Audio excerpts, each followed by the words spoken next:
Shalom, shalom, frères et sœurs, famille du Café Prophétique.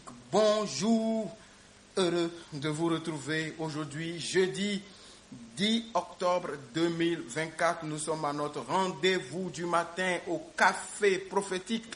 Je suis votre frère, Todd Eli, frère du Christ, fils de Dieu le Père, dans le Fils unique, Jésus-Christ, apôtre de l'Évangile. Mettons-nous en présence du Seigneur, adorons son saint nom, au nom du Père et du Fils et du Saint-Esprit. Amen. Tu nous as fait pour toi et notre cœur est sans repos tant qu'il ne repose en toi. Tu nous as fait pour toi, notre âme est sans repos tant qu'il ne repose en toi. Saint Augustin. Café prophétique de ce matin. Nous commençons.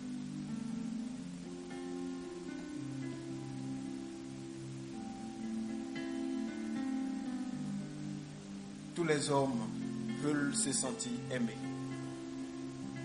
Le besoin de l'amour, le besoin d'aimer et d'être aimé est humain. Et même les animaux aujourd'hui veulent se sentir aimés. Et lorsqu'ils se sentent aimés, tous animaux qu'ils sont, ils s'attachent. Toute relation vraie et bonne se fait sur la base de l'amour. Toute relation fausse et mauvaise se fait sur la base des intérêts.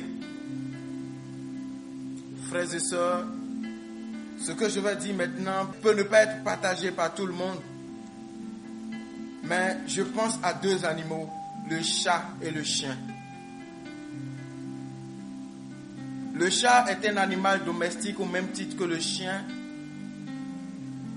Le chat est très câlin, le chien aussi. Mais entre le chat et le chien, qui est l'animal le plus fidèle? Le chat, c'est l'animal qui attend que tu lui donnes tout, qui te demande tout, qui miaule pour demander, qui se frotte à toi pour demander, qui reçoit tout de toi. Il est doux. Mais à quel moment tu as une fois vu un chat se sacrifier pour son patron, pour l'humain qui le garde? Le chien par contre est réputé être le fidèle ami. Il te suit partout. Le chien peut rentrer dans l'eau parce que son patron est dans l'eau. Le chien peut mourir pour son patron. Le chien, s'il y a des voleurs à la maison,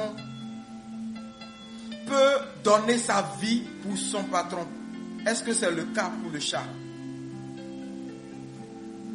Quelle est donc ta relation d'amitié, d'amour? Es-tu un chat? J'ai envie de dire un profiteur qui est là, qui est bien, qui est doux, mais qui reçoit tout. Et le jour où il ne reçoit pas, il miaule, il tourne, un peu comme pour te dire, mais tu t'occupes pas bien de moi, j'ai faim, donne-moi, donne-moi. Vous pourrez comprendre que je n'aime pas beaucoup les chats, hein, parce que j'estime, en ayant observé le chat, que c'est un grand profiteur qui va te laisser dès la première difficulté. Mais le chien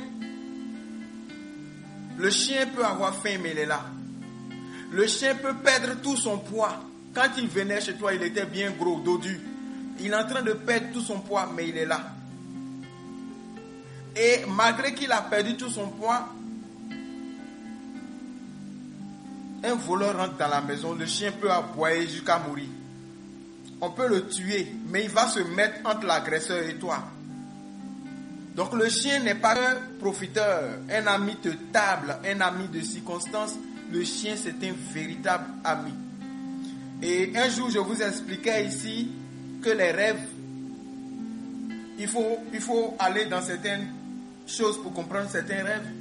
Et que quand vous rêvez, que vous voyez des chiens, il ne faut pas tout de suite penser à la sorcellerie. Il faut tout de suite fais attention à l'entourage et à l'amitié, parce que le chien est d'abord le symbole universel de l'ami le plus proche et le plus fidèle. Alors, frères et sœurs, dans tes relations, es-tu un chat ou un chien?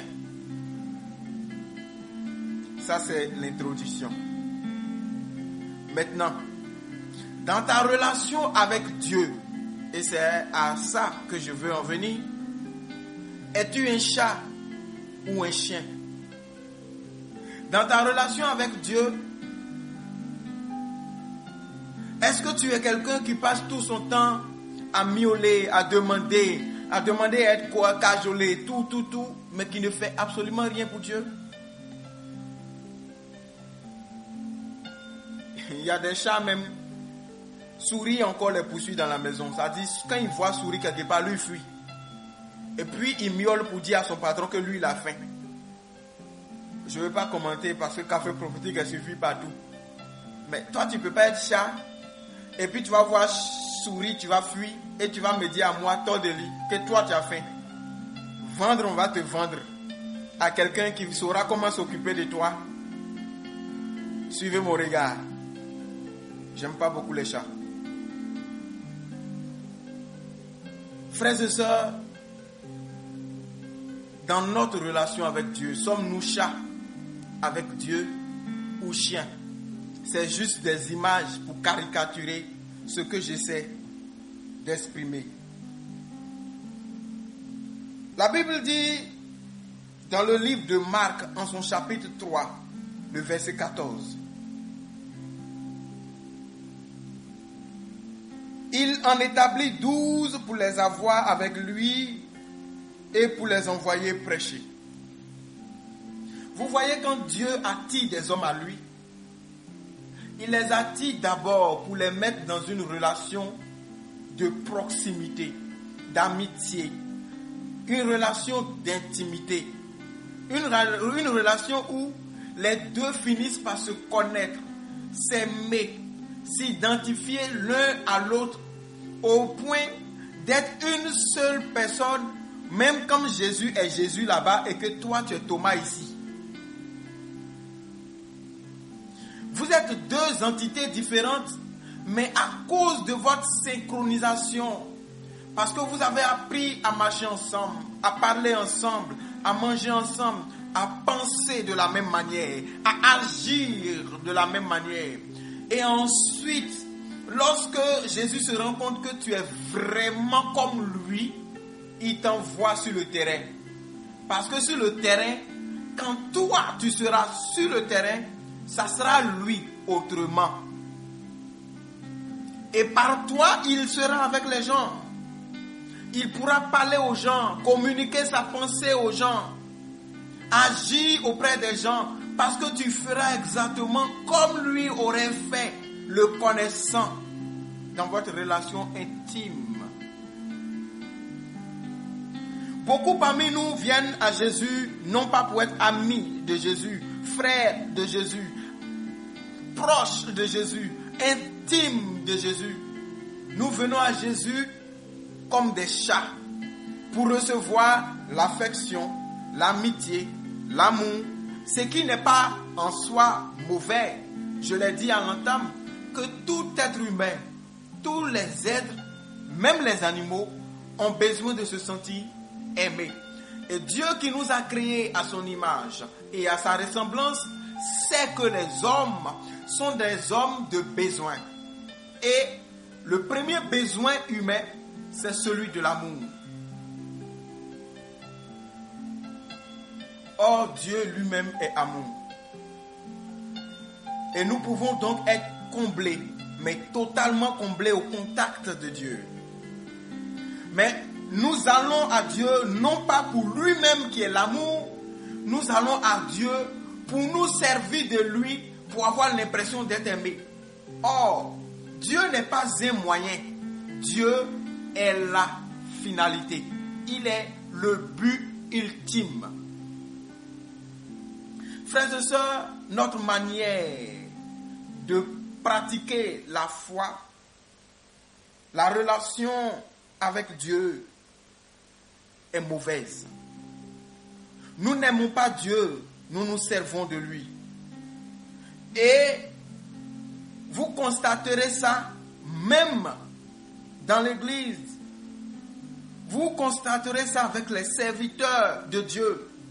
Beaucoup, au lieu de servir Dieu, se servent de Dieu.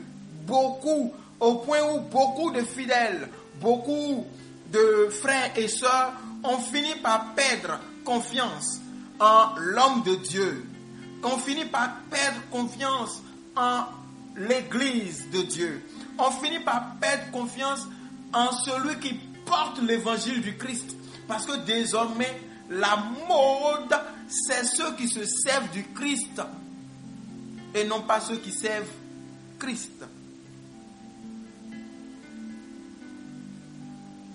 Alors, je reviens à nous, toi et moi. Quand nous sommes devenus chrétiens, lorsque nous sommes venus à Christ, quel était l'objectif? Pourquoi toi et moi, on est devenus chrétiens? Pourquoi sommes-nous devenus chrétiens? Pourquoi avons-nous dit, Jésus, désormais je t'appartiens? Est-ce que c'est parce que, comme un chat, on voulait qu'il nous prenne dans sa maison? Que désormais nous soyons au chaud? Que nous soyons bien traités? Mais que lui ne puisse pas compter sur nous, même dans les plus petits détails? Vous savez, parfois nous évangélisons mal. Nous annonçons un évangile truqué aux hommes. Nous disons aux hommes, venez à Jésus et vous aurez tel. On leur promet le ciel et la terre, on leur dit de venir pour avoir.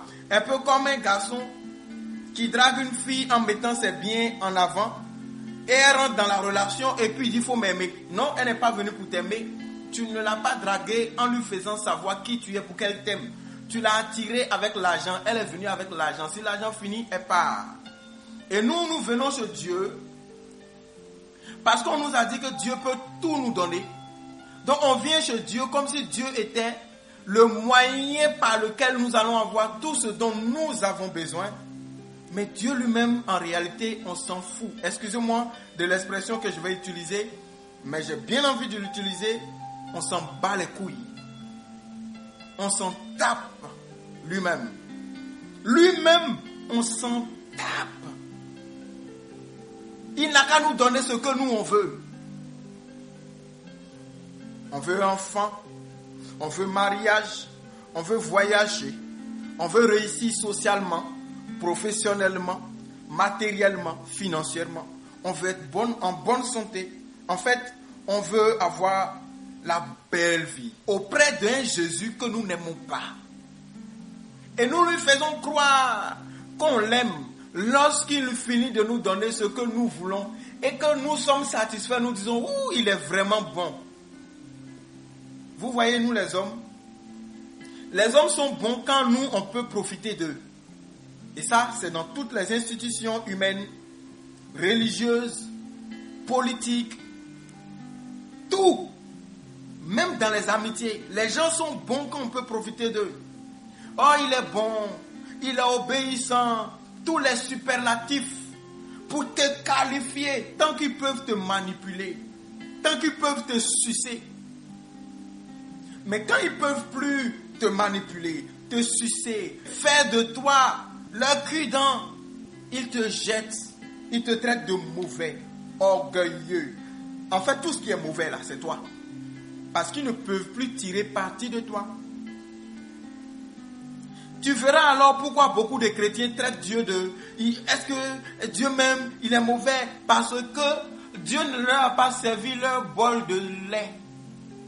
C'est pourquoi ils sont venus dans la maison là. C'est pas pour aimer le Christ. C'est pour que le Christ leur serve leur bol de lait, un peu de viande, de la croquette pour chat. Voilà. Ça, c'est le chat, ça. Le mec, quand il y a un bruit, il fuit, il est de l'autre côté. Agresseur, lui n'est pas dedans. Qui t'a dit qu'il est un animal de défense?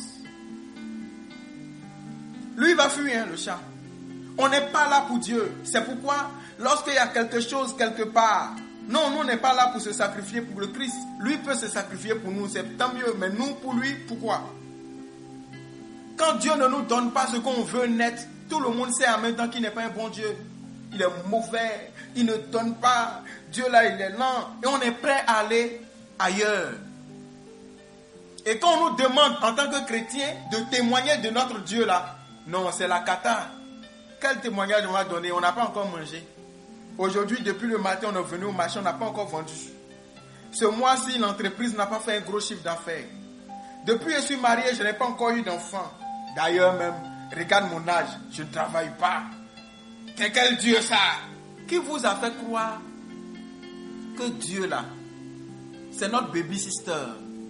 Le gars qui nous enlève les couches, qui nous nettoie quand on fait popo, qui nous met de nouveaux couches, qui nous met poudre, qui met ventilateur, qui vous a dit ça?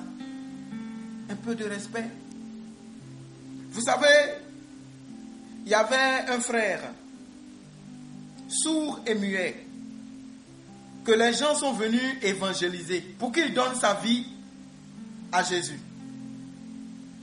Il était catholique, sourd et muet qu'il était. Et quand ils sont venus l'évangéliser, ils lui ont dit, lorsqu'il va accepter Jésus et qu'il va recevoir le baptême, ses oreilles vont se déboucher, sa langue va se délier, il va entendre, il va parler. Vous savez, on parle aux muets avec les signes. Hein? Et le frère que je ne vais pas nommer ici a suivi cela avec l'espérance d'entendre et de parler. Mais ça, c'était une promesse que les humains l'avaient fait pour l'emballer dans leur église à eux. Pas parce que c'était le plan d'amour de Dieu pour lui maintenant. Il est allé. Et quand je l'ai rencontré, je lui ai dit, mais pourquoi tu as quitté ton église? Avec les signes. Il me dit, nous, on n'a pas, notre Jésus là, ce n'est pas le vrai. Que c'est l'autre, là où il s'en va là. Quand il va être baptisé là, le Jésus qui est là-bas là, il va ouvrir ses oreilles et puis va le délier sa langue. Nous là, on est des faux. Il est allé, il a reçu le baptême et il attendait de parler et d'entendre ce qui ne venait pas. À un moment donné,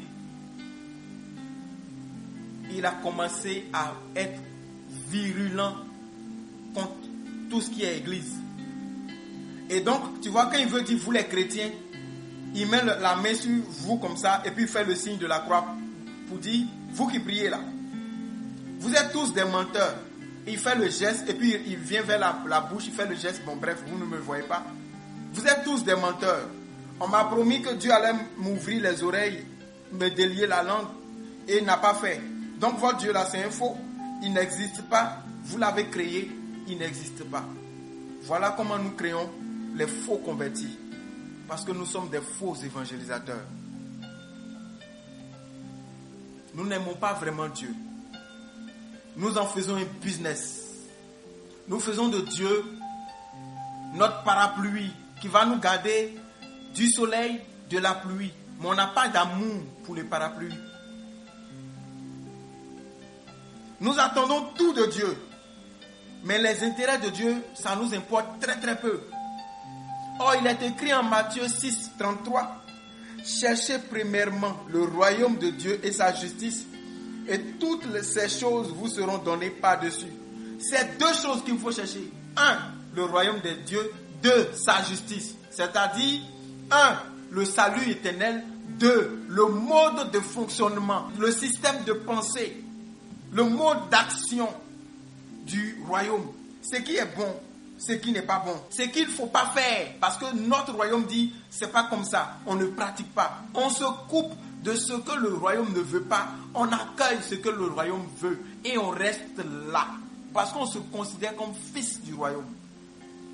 Et je peux vous garantir que quand vous êtes là où Dieu veut que vous soyez, il sait s'occuper de vous.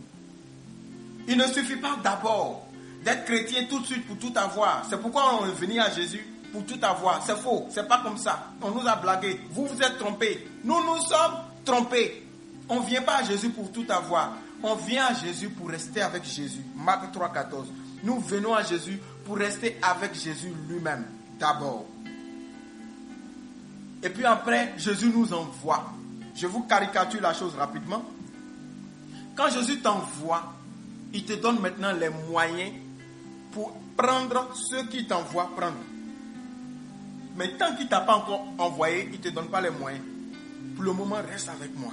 Frères et sœurs, nous tous qui nous plaignons que Dieu ne fait pas, que Dieu est lent, c'est nous, on est pressés parce qu'on n'est pas venu à Jésus pour Jésus. On est venu à Jésus pour que Jésus subvienne à nos besoins. Et non pas que Jésus soit notre tout, notre bien le plus précieux, notre excellence par excellence. En fait, nous n'aimons pas Jésus. Nous ne l'avons jamais aimé. À nous voir vivre, la preuve est là, on ne l'aime pas. Regardez bien sur vos différentes paroisses. Regardez bien dans nos différentes églises. Regardez comment on vit. Regardez comment on gère avec Jésus. Regardez comment quand il n'y a pas l'argent quelque part, ça ne nous intéresse pas. Regardez comment vous ne nous verrez que là où il y a intérêt financier. Là où on va nous louer, on va nous glorifier. On va dire voilà le grand, voilà le pasteur, Nanicolo, le prêtre de le curé. Voilà, et puis on nous célèbre, Et puis on fait semblant d'être humble. Oh non, arrêtez ça. On n'a pas besoin de tout ça. Tu n'as pas besoin, mais tu es là, ils sont en train de faire, tu es content, non? Hypocrite. C'est comme ça on est. On est là, on reçoit la gloire, la célébration, et puis on reçoit les enveloppes, et puis on est bien. Mais quelque part où on ne reçoit pas ça là, peu importe la vérité biblique qui est prêchée là-bas, peu importe l'authenticité du message, peu importe l'effort vrai qui se fait malgré la faiblesse humaine, on n'est pas dedans, on ne soutient pas. Alors on ne soutient pas Jésus en réalité. En fait, on soutient ceux dans quoi on va avoir pour nous. Vous comprenez, non? Vous comprenez, non? De la tête jusqu'aux pieds, c'est pourri. Nous sommes corrompus. C'est pourquoi ce matin, je veux que nous ayons un exercice. Ce n'est pas les autres, hein, c'est nous. C'est moi, c'est toi, c'est nous. Ce n'est pas quelqu'un d'autre. Hein. Donc, assieds-toi devant ton miroir. Regarde Jésus et regarde-toi. Et vérifie pour savoir si tu as une amitié de chat avec Dieu ou bien une amitié de chien avec Dieu. Une amitié de chat ou de chien. Est-ce que tu aimes Jésus ou bien tu t'aimes et c'est Jésus qui sera le gawa du système qui va prendre soin de toi, qui va payer ta pommade, ta chaussure, qui va t'envoyer au resto. Genre comme les go, elle ne t'aime pas, mais comme tu as le fric pour lui donner sa vie de rêve, elle est avec toi. Dès que ça finit, la relation est finie. Chat ou chien, qui sommes-nous devant le Christ?